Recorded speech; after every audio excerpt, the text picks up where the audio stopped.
ஆடிப்பூரத்தில் அவதரித்த ஆண்டாளை தொழுது ஆதி முதல் அந்தம் வரை ஆனந்தம் பெறுவோம்.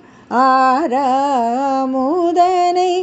ஆதரவாய் கைப்பிடித்த ஆனந்த ஸ்வரூபி ஆண்டாளை பாடுவோம். இக பரசுகம் தரும் இனியன் கோபாலனை இரவு பகல் தியானித்து இன்பங்கள் அடைவோம். இன்னல்கள் வாராதே நம்முடன் இயைந்து இலக்கணம் போன்ற இபவரதனை பணிவோம்.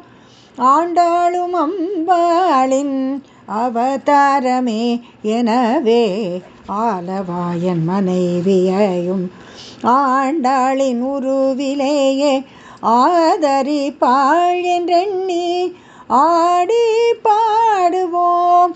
ஆச்சரியங்கள் நடக்க ஆர்ப்பரித்திடுவோம். அருமை பாசுரங்கள் அளித்து அருளிய அன்னை ஆண்டாளை அன்புடன் நினைப்போம்.